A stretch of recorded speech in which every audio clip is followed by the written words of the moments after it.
नमाज की तरह पढ़ो।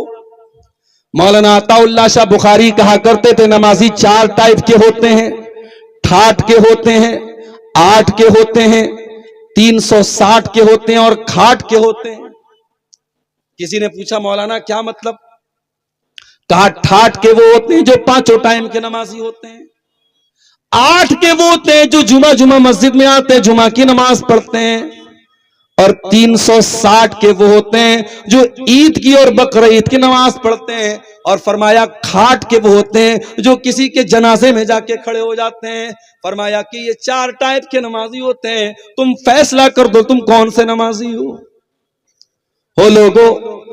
नमाजी बनना है तो ठाठ के नमाजी बनो, 5 टाइम के नमाजी बनो, और नमाज की ऐसी चिंता हो तुमको जैसे मोबाइल की चिंता होती है। मोबाइल जरा सा डिस्चार्ज हो जाए, अब्दुल गफ्फार साहब परेशान हो जाते हैं, पता नहीं किसका किसका कॉल आया होगा, किसका किसका मैसेज आया होगा, जल्दी से चार्जर तलाश करते हैं, चार्जर नहीं मिले तो इंसान बेचैन हो जाता है, मेरा मोबाइल जल्दी से ऑन हो जाए। जैसे तुमको मोबाइल की चिंता है, जैसे तुमको अपने कॉल की चिंता है, अपने मैसेज की चिंता है, उससे ज्यादा तुमको नमाज की चिंता होनी चाहिए। अल्लाह के नबी फरमाते हैं कि कयामत के दिन अल्लाह ताला कुछ खुश नसीब बंदों को अर्श का साया दे। उन खुशनसीब बंदों में एक बंदा वो भी होगा वरजुलुन क़ल्बुहु मुअल्लक़ुन बिल मसाजिद, वो आदमी जिसका दिल मस्जिद में अटका हो, जिसको नमाज की चिंता हो। और नमाज, अपने बच्चों को भी नमाज का आदी बनाओ मेरे साथ। अल्लाह के प्यारे नबी फरमाते हैं मोरू औलादकुम बिस्सलाति व मबनाउ सबिन, जब तुम्हारे बच्चे 7 साल के हो जाएं उनको नमाज का हुक्म दो, और जब 10 साल के हो जाएं और नमाज न पढ़े तो तुम उनकी पिटाई करो। तो ये तीसरी चीज है नमाज की पाबंदी की। चौथी चीज, रोजी रोटी में अगर बरकत हासिल करना है, चौथा काम क्या करना पड़ेगा आपको? अपने आप को अल्लाह की इबादत के लिए खाली करना होगा। अल्लाह के नबी फरमाते हैं, अल्लाह ताला कहता है तफर्रग li इबादती, ऐ मेरे बंदे तू इबादत के लिए अपने आप को खाली कर दे। जब तू मेरी इबादत के लिए अपने आप को खाली कर लेगा, जब तू मेरी इबादत के लिए टाइम निकालेगा, तो ऐ मेरे बंदे मला तो सद्र का गिना, मैं तेरे दिल को मालदारी से भर दूंगा, मैं तुझे दिल का अमीर बना दूंगा, मैं तुझे दिल का मालदार बना दूंगा। माफ करना मेरे भाई, ज्यादा पैसा होना मालदारी नहीं है, ज्यादा पैसा होना मालदारी नहीं है। बड़े बड़े करोड़पतियों को भी रात में नींद नहीं आती, उनको नींद की दवा लेनी पड़ती है।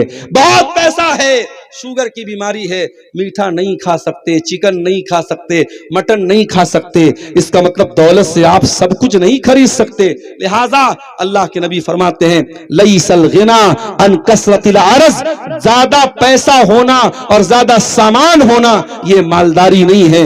वलाकिन्नल गिना गिना नफ्स, इंसान का दिल गनी हो, इंसान दिल से मालदार हो, ये असल मालदारी है। मेरे प्यारे साथियों, अल्लाह ताला कहता है तू मेरी इबादत के लिए अपने आप को खाली कर ले मेरे बंदे, मैं तेरे दिल को गनी बना दूंगा, तेरे दिल को सुकून की दौलत दे दूंगा, तेरी गरीबी को दूर कर दूंगा।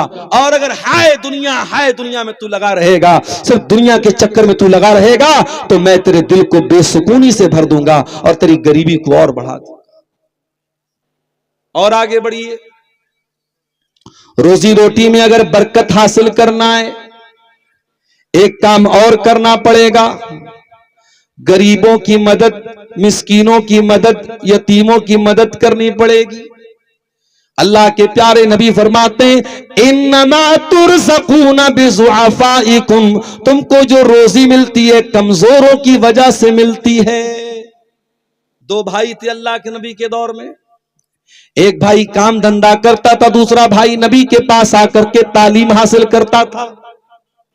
जो भाई काम धंधा करता था, एक मर्तबा वो अल्लाह के रसूल के पास आया और अपने उस भाई की शिकायत करने लगा, ये तो कोई काम धंधा नहीं करता है, ये तो बैठ करके आपके पास कुरान सीख रहा है, हदीस सीख रहा है, नबी का दीन सीख रहा है। वो अपने उस भाई की शिकायत करने लगा और अपनी वाहवाही करने लगा। अल्लाह के नबी ने फरमाया खामोश हो जाओ, लअल्लक तुरज़क़ु बिही, हो सकता है कि तुमको रोजी इसी की वजह से मिल रही हो। ये गरीब है, ये कमजोर है, लेकिन दीन का काम कर रहा है, दीन का इल्म हासिल कर रहा है, इसको तुम हकीर न जानो, इसको तुम मामूली न समझो। हो सकता है कि इसी की वजह से अल्लाह तुम्हारी रोजी में बरकत दे रहा है। लिहाजा अगर दौलत में बरकत चाहिए तो वो वाला मिजाज मत बनाओ, चमड़ी चली जाए दमड़ी न जाए, वो मिजाज मत बनाओ। दौलत मिली है, गरीबों पर खर्च करो, यतीमों पर खर्च करो, भाइयों पर खर्च करो, मां बाप पर खर्च करो, खर्च करो मेरे प्यारे साथी। अल्लाह ताला कुरान में हमसे कहता है व अनफिकू मिम्मा रज़क़नाकुम मिन क़ब्ल अन यातिया अहदकुमुल मौत। मेरे बंदो तुम अल्लाह की राह में खर्च करो इसके पहले कि मौत आ जाए। फयकूल, और इंसान कहे रब्बी लौला अखरतनी इला अजलिन करीब, अय अल्लाह काश के तुम ये थोड़ी सी मोहलत दे दे, काश की थोड़ा सा टाइम दे दे, फ़असद्दक़, मैं सदका कर लूं, मैं खैरात कर लूं, व अकुम मिनस सालिहीन, और मैं भी नेक बन जाऊं। लेकिन मरने का टाइम आ गया तो अब एक मिनट की भी फुर्सत, आपको एक पल की फुर्सत भी नहीं मिलेगी। मेरे प्यारे साथियों, इससे पहले कि मौत आ जाए, जिंदगी में तंदुरुस्ती की हालत में अल्लाह के नबी ने फरमाया सबसे बेहतरीन सदका वो है जो इंसान व अंत सहीहुन शहीहुन, जो इंसान तंदुरुस्ती की हालत में करे, माल की मोहब्बत उसके दिल में है, उसको मालदारी की उम्मीद है, गरीबी का डर है, उस आलम में जो इंसान सदका खैरात करता है, अल्लाह को वो दान, वो पुण्य, वो सदका अल्लाह को। और आगे बढ़िए, रोजी रोटी में अगर बरकत हासिल करना है, लोगों को खाना खिलाइए, मेहमान नवाजी कीजिए। मेहमान नवाजी करने से भी घर में बरकत आती है। अल्लाह कुरान के 29वें पारे में कहता है, और आज जुमा का दिन था, आपने फजर की नमाज अगर पढ़ी होगी, फजर की नमाज में इमाम साहब ने दूसरी रकात में यह आयत आपको सुनाई होगी। अल्लाह फरमाता है वयुतइमून अत्तआम अला हुब्बिही मिस्कीनन व यतीमन व असीरा। मेरे नेक बंदे गरीबों को खाना खिलाते हैं, यतीमों को खाना खिलाते हैं, कैदियों को खाना खिलाते हैं, और जब खाना खिलाते हैं तो क्या कहते हैं, इन्नमा नुतिमुकुम लिवजहिल्लाह, हम तुमसे तारीफ सुनने के लिए खाना नहीं खिला रहे हैं, हम थैंक यू सुनने के लिए, हम जज़ाकल्लाह खैर सुनने के लिए तुमको खाना नहीं खिला रहे हैं। इन्नमा नुतिमुकुम लिवजहिल्लाह, हम तो तुमको अल्लाह को राजी करने के लिए खाना खिला रहे हैं। ला नुरीदु मिनकुम जज़ा वला शुकूरा, हमें तुमसे कोई बदला, कोई शुक्रिया नहीं चाहिए। खाना खिलाओ लोगों को, आपके दस्तरखान पे कुछ लोग आके बैठे और आपके साथ खाना खाएं तो खाना घटेगा नहीं, अल्लाह और बरकत देगा। मेरे प्यारे साथ, अल्लाह के नबी जब मदीना पहुंचे तो एक सहाबी जिनका नाम अब्दुल्ला बिन सलाम था, वो यहूदी थे पहले, वो कहते जब अल्लाह के नबी मदीना में आए तो पहला जुमला जो मैंने नबी की जबान से सुना था, क्या सुना था, अय्युहन्नास, ऐ लोगो, अफ्शुस सलाम, सलाम को बढ़ाओ, सलाम को फैलाओ, व अतिमुत्ताम, लोगों को खाना खिलाओ, वसिलुल अरहाम, और रिश्तों को जोड़ो, वसल्लु बिल्लैलि वन्नासु नियाम, और रातों को नमाज पढ़ो जब लोग सो रहे हो, तदखुलुल जन्नत बिसलाम, तुम इत्मीनान के साथ जन्नत में चले जाओगे। पता ये चला कि लोगों को खाना खिलाने से भी घर में बरकत आती है। मेरे प्यारे साथी, हजरत इब्राहीम अलैहिस्सलाम कौन नहीं जानता, बड़े मेहमान नवाज थे। एक बार फरिश्ते उनके पास आए और फरिश्ते खूबसूरत लड़कों की शक्ल में आए, स्मार्ट और हैंडसम लड़कों की शक्ल में फरिश्ते आए, और फरिश्ते आके बैठ गए। हजरत इब्राहीम अलैहिस्सलाम ने ये नहीं पूछा कहां से आए हो, मेरे रिलेशन के हो के नहीं हो, बस इतना पता लगा मेहमान आए हैं। कुरान कहता है फराग इला अहलिही, इब्राहिम दौड़े दौड़े घर वालों के पास गए, फजा अब इजलिन हनीज, और भुना हुआ बछड़े का गोश्त लेके आए। पता ये चला कि मेहमान नवाजी में सबसे बेस्ट आइटम कौन सा है? आलू गोभी की सब्जी नहीं है, क्या है? गोश्त है। गोश्त से बेहतरीन मेहमान नवाजी नहीं हो सकती। सबसे बेहतरीन आइटम क्या है? गोश्त का आइटम। अब ये अलग बात है, आपके यहां गोश्त का मतलब खाली नॉर्मल गोश्त है, गोश्त से भी बहुत कुछ बन सकता है। तो गोश्त लेके आए, भुना हुआ गोश्त लेके, फ्राई करके लेके आए। अब वो जब गोश्त लेके आए तो फरिश्तों से कह रहे हैं खाओ भाई। उनको क्या पता कि लोग फरिश्ते हैं। फरिश्ते हाथ आगे नहीं बढ़ा रहे, नहीं खा रहे। उस जमाने में अगर मेहमान घर में आए और खाने को हाथ न लगाए तो लोग समझ जाते थे ये मेहमान नहीं दुश्मन बन के आया है। हजरत इब्राहिम डर गए, खाना क्यों नहीं खा रहा? कहने लगे अला ताकुलून, खा क्यों नहीं रहे हो? फरिश्तों ने कहा इन्ना रुसुल रब्बिक, हम आपके रब के फरिश्ते हैं, इंसान नहीं है। हम लूत अलैहिस्सलाम की कौम के ऊपर अल्लाह का अजाब उतारने के लिए आए हैं। इब्राहिम हम इंसान नहीं है, हम फरिश्ते हैं और हमें खाने की जरूरत नहीं है। पता ये चला मेहमान को खाना खिलाना हो तो खुद खिलाना चाहिए और मेहमान को रख करके बार बार प्रेशर डालना चाहिए कि क्यों नहीं खा रहे हो। ये तरीका सिखाया मेहमान नवाजी का हजरत इब्राहिम ने। आज तो दो चार मेहमान घर में आ जाएं, हमारी बेगमों के माथे पर बल पड़ जाते हैं। ये कहां की मुसीबत हमारे घर में आ गई।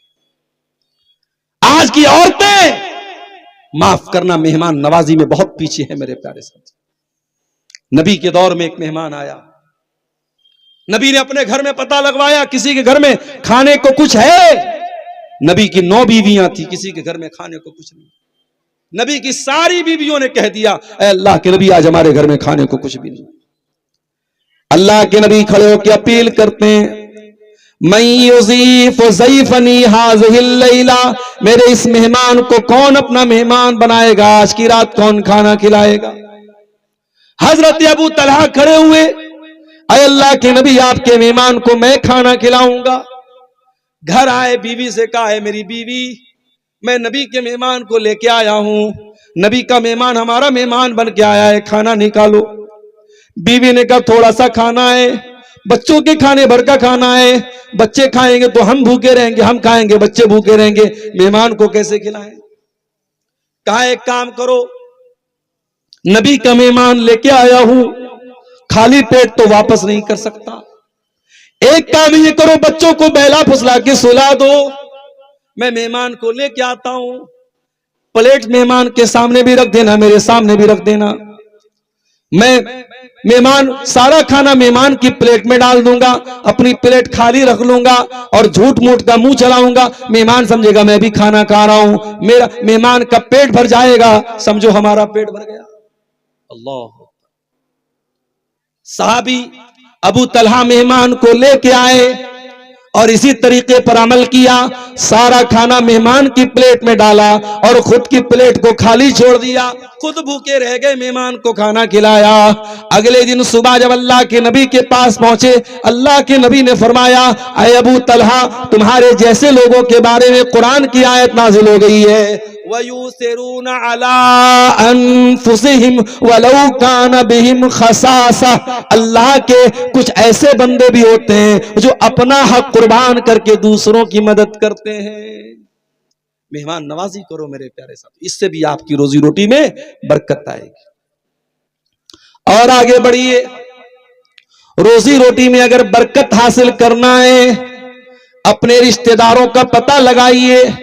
अगर आप सिकोरना में रहते हैं, अगर आपकी कुछ रिश्तेदारी प्राणपुर में, कुछ रिश्तेदारी कटिहार में है, कुछ रिश्तेदारी मनिहारी में है, आप अपने रिश्तेदारों को पता कीजिए। अगर उनको कोई जरूरत है, उनकी जरूरत पूरी कीजिए, उनके सुख में काम आइए, दुख में काम आइए।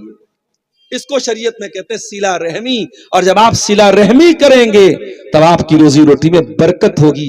अल्लाह के प्यारे नबी फरमाते हैं तअल्लमू मिन अंसाबिकुम मा तसिलून बिही अरहामकुम। ओ लोगो, अपने रिश्तेदारों के बारे में जाना करो, पहचाना करो।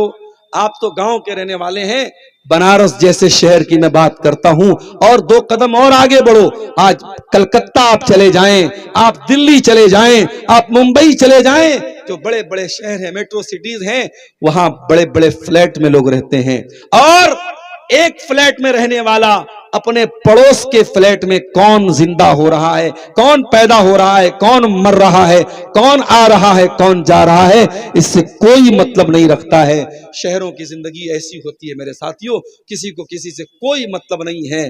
कौन मेरा रिश्तेदार है, किसके घर में मैयत पड़ी है, ना उसके जनाजे में जाते हैं, ना उसकी कफन दफन में शरीक होते हैं। इस्लाम की ये तालीम नहीं है मेरे प्यारे साथियों। जो आपके रिश्तेदार हैं, जो आपके करीबी लोग हैं, आप उनके सुख दुख में शामिल होइए, उनकी शादियों में जाइए, वो मर जाएं, उनका इंतकाल हो जाए, उनके जनाजे में जाइए और वहां जाकर के आप उनके काम आइए। इसको सिला रहमी बोलते हैं। और अल्लाह के नबी फरमाते हैं, जब तुम ऐसा करोगे उससे नतीजा क्या निकलेगा, उससे फायदा क्या मिलेगा? फ़इन्नहा महब्बतुन फिल अहली, इससे परिवार में मोहब्बत पैदा होगी। व मनसातुन फिल असरी, और तुम्हारे मरने के बाद भी तुम्हारा नाम जिंदा रहेगा। व मसरातुन फिल माली, और माल में बरकत होगी, पैसे में बरकत होगी। और आप एग्जाम्पल देख लीजिए, आप अपने गांव में देख लीजिए, कोई हाजी साहब थे, कोई सेठ जी थे, कोई गांव के मुखिया जी थे, बहुत गरीबों की मदद करते थे। आज मरने के बाद भी लोग उनको याद करते हो, लोग याद करते हैं। और जब आप अपने रिश्तेदारों के काम आएंगे तो वो रिश्तेदार आपको दुआएं देंगे, और वो दुआएं जब आपको देंगे मेरे प्यारे साथियों, तो अल्लाह आपके माल में बरकत देगा। जब आप ज़कात निकालें, जब आप दान करें, सदका करें, खैरात करें, तो पहले अपने करीब के रिश्तेदारों के, अपने खानदान के लोगों को तरजीह दें। अगर आपके करीबी लोगों में, खानदान के लोगों में कोई जरूरतमंद है, पहले आप उसको सदका खैरात दें, पहले उसको दान दें, पहले उसको ज़कात दें। जब आप अपने करीबी लोगों को ज़कात देंगे, अल्लाह के नबी फरमाते हैं, अपने रिश्तेदार को जब आप सदका करेंगे तो डबल सवाब मिलेगा। सदका करने का भी सवाब मिलेगा और आपको सिला रहमी करने का भी सवाब मिलेगा। और आगे बढ़िए, रोजी रोटी में बरकत हासिल करने का एक और तरीका शरीयत ने बताया। दुआ कीजिए अल्लाह से, और मैं दो दुआएं आपको सिखा रहा हूं, दोनों दुआओं को याद कर लीजिए। पहली दुआ, अल्लाह के प्यारे